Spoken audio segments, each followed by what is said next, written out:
ಬೆಳಗಾವಿ ಜಿಲ್ಲೆ ಹುಕ್ಕೇರಿ ತಾಲೂಕಿನ ನೇರ್ಲಿ ಗ್ರಾಮದ ಯೋಧ ಚೇತನ್ ಪಾಟೀಲ್ ಜಮ್ಮು ಕಾಶ್ಮೀರ ರಾಜ್ಯದ ಸೂಪಿಯಾ ಜಿಲ್ಲೆಯ ಹವರಾ ಗ್ರಾಮದಲ್ಲಿ ಇದೇ ಬುಧವಾರ ಮೃತಪಟ್ಟಿದ್ದಾರೆ. ಮೃತ ಯೋಧನ ಪಾರ್ಥಿವ ಶರೀರ ಮಹಾರಾಷ್ಟ್ರದ ಪುಣೆಯಿಂದ ಇಂದು ನೇರ್ಲಿ ಗ್ರಾಮಕ್ಕೆ ಬೆಳಗ್ಗೆ 6 ಗಂಟೆಗೆ ಬಂದಿದೆ. ಮೃತ ಯೋಧನ ಸಂಬಂಧಿಕರು ಮತ್ತು ಗ್ರಾಮಸ್ಥರು ಪಾರ್ಥಿವ ಶರೀರಕ್ಕೆ ಅಂತಿಮ ನಮನ ಸಲ್ಲಿಸಿದರು.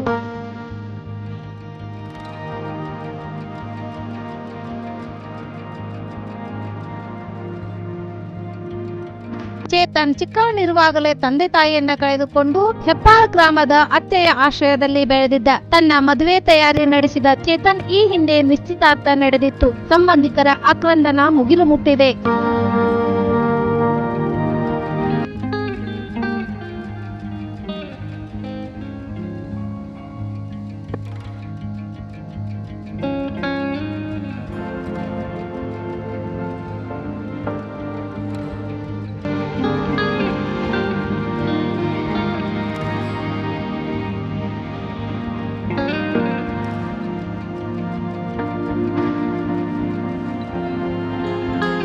ಸಾವಿನ ಸುದ್ದಿ ತಿಳಿಯುತ್ತಿದ್ದಂತೆ ತಾಲೂಕಿನಾದ್ಯಂತ ಸಾರ್ವಜನಿಕರು ಅಂತಿಮ ದರ್ಶನಕ್ಕೆ ಬರುತ್ತಿದ್ದಾರೆ. ಗ್ರಾಮದ ಪ್ರಮುಖ ಬೀದಿಯಲ್ಲಿ ಮೆರವಣಿಗೆ ಮೂಲಕ ತೆರಳಿ ಅಮ್ಮಣಗಿ ರಸ್ತೆಯ ಪಕ್ಕದ ಜಮೀನಿನಲ್ಲಿ ಇಂದು ಬೆಳಗ್ಗೆ ದಹನ ಕ್ರಿಯೆ ನಡೆಯಿತು.